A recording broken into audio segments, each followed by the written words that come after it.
Coup de tonnerre au FC Barcelone. Chelsea est prêt à sortir le chéquier avec une offre XXL de 100 millions d'euros pour un défenseur clé du Barça. Qui est-il? On vous révèle tout. Mais ce n'est pas tout. Rafael Leao pourrait être bien plus proche du Barça que vous ne l'imaginez. Et on termine avec des bonnes nouvelles sur Araujo ainsi qu'un énorme coup de théâtre en Liga. Le Real Madrid en crise, l'Atlético trébuche. Le Barça a une occasion en or.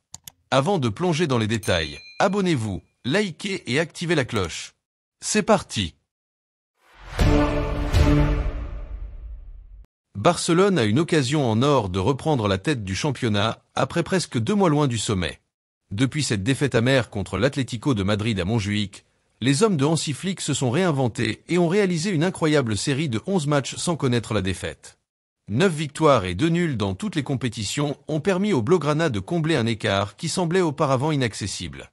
Maintenant, si le Barça s'impose face au Rayo Vallecano ce lundi, il dépassera le Real Madrid au classement grâce au faux pas de son rival madrilène à Pamplune et de l'Atlético contre le Celta. Une victoire permettrait aux Catalans d'égaliser les 51 points du Real Madrid, mais de prendre la tête grâce à une meilleure différence de but.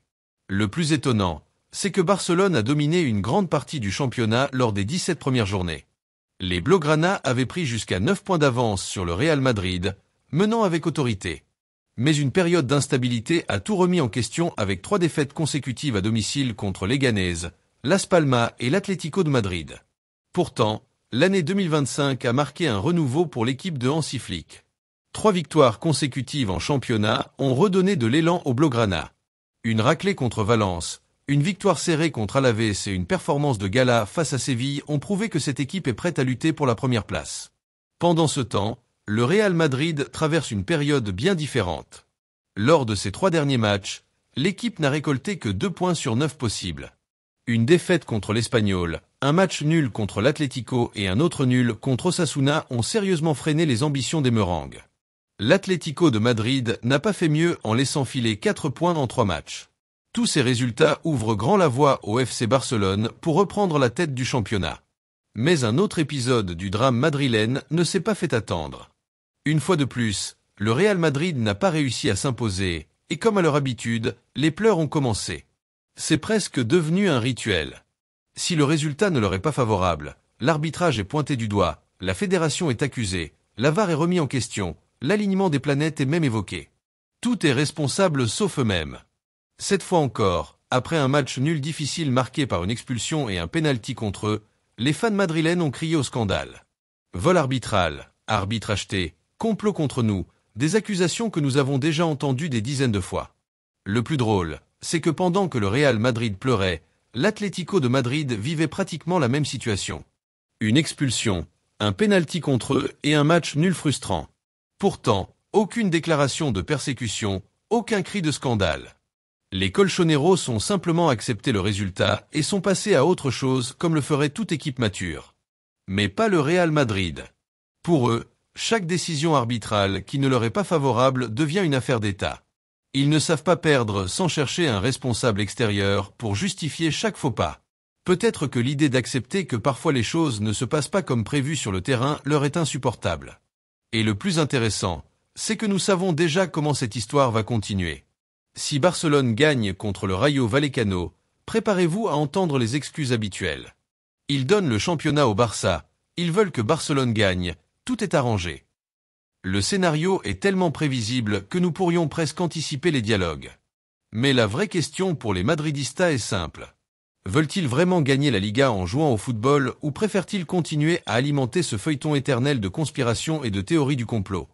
Une chose est sûre, sur le terrain, seul le football parle et en ce moment, c'est bien Barcelone qui a son destin entre les mains. Ronald Araujo est toujours incertain pour le match contre le Rayo Vallecano. Le défenseur uruguayen n'est pas encore totalement remis de sa blessure à la cheville subie face à Séville. Malgré des progrès, il continue de ressentir une gêne. Samedi, il a pu s'entraîner partiellement avec le groupe, mais tout dépendra de sa réaction dans les prochaines heures. Si dimanche, il parvient à s'entraîner au même rythme que ses coéquipiers, alors il pourrait être convoqué. Cependant, Hansi Flick est un entraîneur qui ne prend pas de risques inutiles avec les joueurs blessés. Si Araujo ressent encore une douleur, il sera probablement laissé au repos. L'entraîneur allemand a plusieurs options pour la défense. Pau Cubarsí, Íñigo Martínez et Eric Garcia sont disponibles et prêts à jouer. Même si Araujo est convoqué, il est peu probable qu'il soit titulaire. La situation du défenseur a commencé dimanche dernier contre Séville lorsqu'il a reçu un coup violent à la cheville et a dû quitter le terrain. Heureusement, les examens médicaux ont écarté une blessure grave, mais la douleur a persisté. Après 3 jours de repos accordés à l'équipe, Araujo n'a pas pu s'entraîner avec le groupe ni jeudi ni vendredi. Ce n'est que samedi qu'il a réussi à participer partiellement à la séance, ce qui laisse un espoir pour son rétablissement. En plus du cas Araujo, Barcelone doit toujours faire face à plusieurs absences importantes. Marc-André ter Stegen, Andreas Christensen et Marc Bernal sont encore hors du groupe. Christensen, cependant, est proche d'un retour et pourrait être disponible contre Las Palmas le 22. Pour le match contre Rayo Vallecano, Flick peut compter sur presque tout son effectif. Une autre absence confirmée est celle de Fermín López, suspendu après son expulsion contre Séville.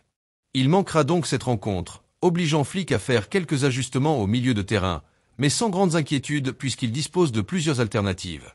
La grande question reste donc de savoir si Araujo pourra figurer sur la liste des convoqués. Sa présence renforcerait la défense, mais le staff médical et Flick ne prendront aucun risque s'il ne se sent pas à 100%. Les supporters du Barça attendent avec impatience de voir comment l'équipe se comportera face au Rayo et si elle parviendra à enchaîner une nouvelle victoire pour rester dans la course au titre. Si vous appréciez toujours cette vidéo jusqu'à présent, n'oubliez pas de laisser un like et de vous abonner à la chaîne. Cela ne coûte rien et nous aide énormément. Activez la cloche pour ne rien manquer de l'actualité du FC Barcelone. Merci pour votre soutien. Nous continuons avec le rêve de Joan Laporta pourrait bien devenir réalité. Rafael Leao est à nouveau dans le viseur du FC Barcelone pour renforcer l'attaque de Hansi Flick. Après une tentative avortée la saison dernière en raison de chiffres astronomiques, la situation semble désormais plus favorable pour le club catalan. Barcelone a retrouvé une certaine marge de manœuvre financière sur le marché des transferts, et surtout, l'AC Milan ne considère plus Leao comme un joueur intouchable. Ce qui était autrefois une opération presque impossible pourrait maintenant devenir une vraie possibilité pour le Barça. Mais ce n'est pas tout. Selon les informations de la Gazzetta de Sport, l'AC Milan ne se contenterait pas seulement de se séparer de Rafael Leao. Le club italien envisagerait aussi de laisser partir Théo Hernandez. La raison principale de cette décision est le projet des Rossoneri de faire de João Félix leur nouvelle star offensive. Milan serait prêt à libérer de l'espace pour le Portugais en obtenant un nouveau prêt avec une clause d'achat obligatoire dans les 2 ans. Une somme proche de 40 millions d'euros, bonus inclus, serait évoquée pour rendre cette transaction possible. Si cette opération venait à se concrétiser, Rafael Leao et Théo Hernandez pourraient être sacrifiés pour financer le transfert de João Félix. Une opportunité en or que le FC Barcelone surveille de très près. La question qui se pose maintenant est de savoir combien le club catalan est prêt à investir pour s'attacher les services de Leao. Son contrat avec l'AC Milan court encore pour plus de 4 ans, et sa clause libératoire dépasse les 170 millions d'euros. Un montant bien trop élevé pour n'importe quel club. Mais Milan est conscient qu'il ne pourra pas obtenir une somme aussi colossale et serait ouvert aux négociations. La direction du Barça sait qu'elle doit agir vite pour ne pas perdre cette occasion en or. D'autres grands clubs européens pourraient également entrer dans la course pour recruter l'attaquant portugais. Malgré une saison en demi-teinte, Rafael Leao reste un joueur capable de faire la différence à tout moment. Il a déjà inscrit près de 10 buts et délivré plusieurs passes décisives cette saison. Un bilan solide pour un joueur qui a connu quelques turbulences internes à Milan.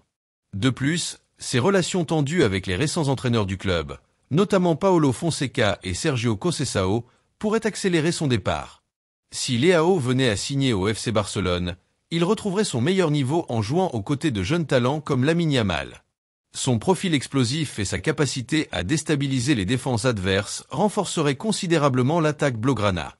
Les supporters du Barça commencent à croire que l'arrivée de Leao n'est plus un simple rêve, mais une possibilité bien réelle. Ce qui semblait être une utopie il y a encore quelques mois devient de plus en plus viable. Le besoin de Milan de récupérer des fonds combiné à la volonté du Barça de se renforcer laisse entrevoir un dénouement favorable. La grande interrogation reste maintenant entre les mains de Joan Laporta et de la direction sportive. Parviendront-ils à conclure cette signature tant attendue et à offrir une nouvelle arme offensive à Hansi Flick ? Les prochains jours seront cruciaux, et la réponse pourrait arriver plus vite que prévu. Affaire à suivre. Et enfin, Jules Koundé est toujours dans le viseur de Chelsea.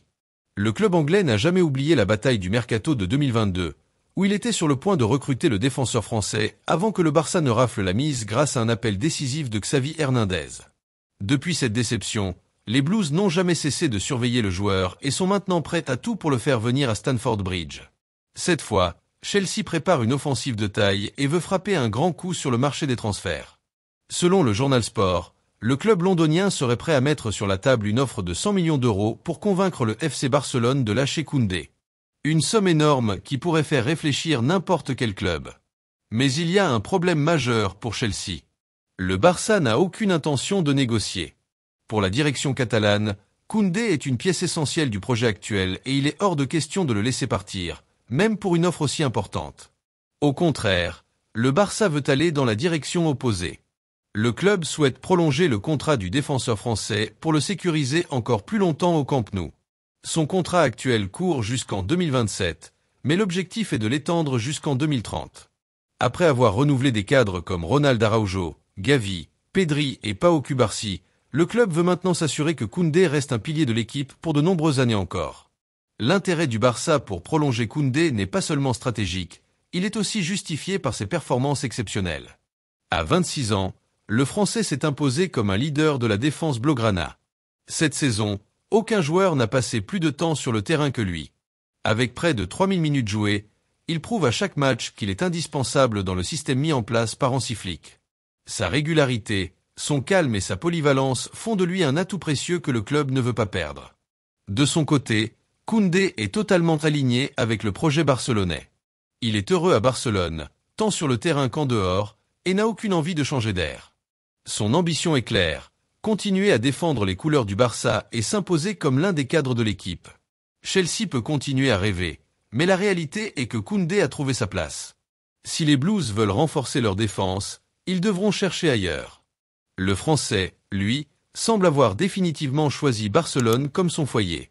N'oubliez pas de laisser un like et de vous abonner à la chaîne. Visca Barça!